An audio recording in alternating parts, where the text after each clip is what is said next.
Hi everyone, my name is Abby Bishop and this is my virtual diorama of Chapter 2, Death from Far From the Tree by Andrew Solomon.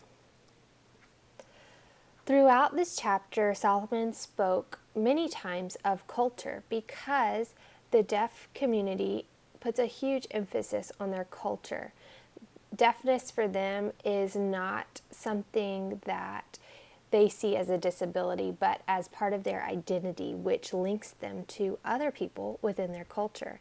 I also liked how Solomon told readers about how the deaf community uses the word deaf with an uppercase D to identify their culture and as part of who they are, just as people from different countries identify themselves and symbolize their unity through their nationality title.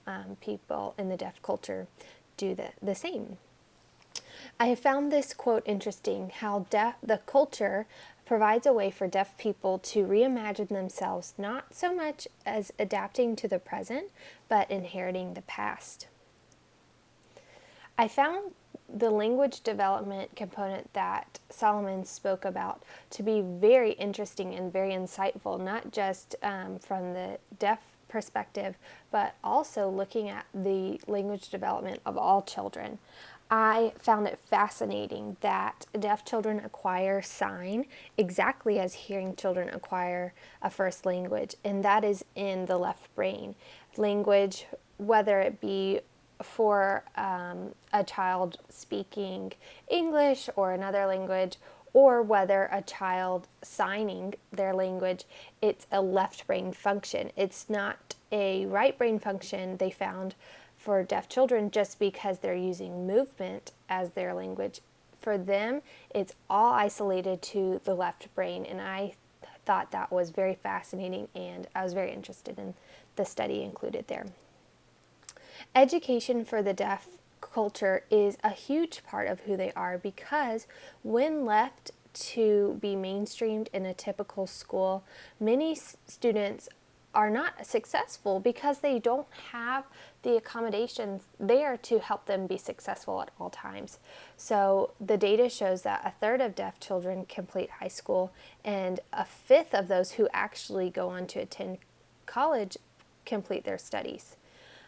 It named mainstreaming as a disaster for the deaf community because, as I said before, many accommodations were not put in place to maximize each child's behavior. IDEA feels no requirement to maximize each child's behavior. So the schools established for the deaf culture and deaf students are vital to those people in that community and that culture. I was fortunate enough to get to spend some time at the Georgia School for the Deaf during my undergraduate studies. It was only about 40 minutes from my school, and their students really do just feel like they belong, and they don't feel so isolated as if they had stayed in their original culture, especially if their parents are not deaf. As Solomon spoke of in the book, children really get that sense of belonging, and deaf people feel like they're not alone anymore once they discover others with their similarities. Communication is a huge part of the deaf community and deaf people. So communicating in sign, many people reported, is more meaningful than being able to hear. And there's a positive correlation between children of deaf parents and future academic achievement.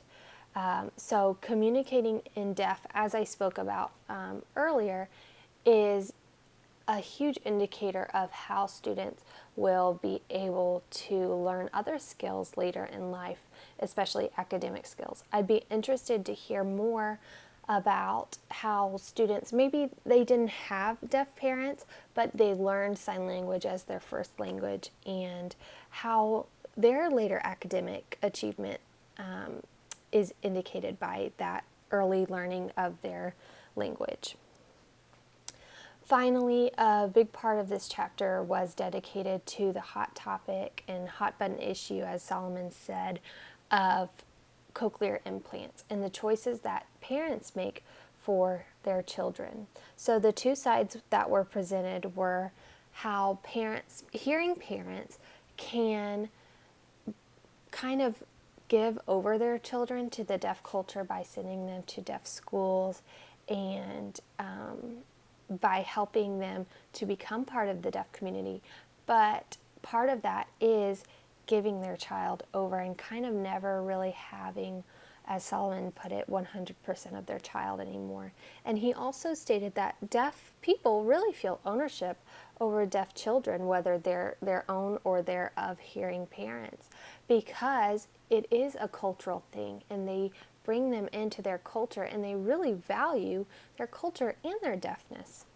The other side of this is the cochlear implant side, and that's a decision that many parents make for their young deaf children because the cochlear implant is most effective and children are most easily able to learn the language and the language that they hear the earlier on they are able to have that implant. Studies have found so, but as some parents who were interviewed for this book put it, they felt as if they were betraying deaf values because these parents, they had tried to become part of the deaf culture and really tried to help their daughter become part of it, but it just wasn't working. They felt as if they were failing, and so they ultimately decided to give her a cochlear implant. But it's a huge issue today in the deaf culture and for parents with deaf children to decide to make that decision. So that was one of the big issues presented in this chapter. Thank you all so much for viewing my presentation, and I look forward to learning about the other chapters from your own presentations. Thank you so much for viewing.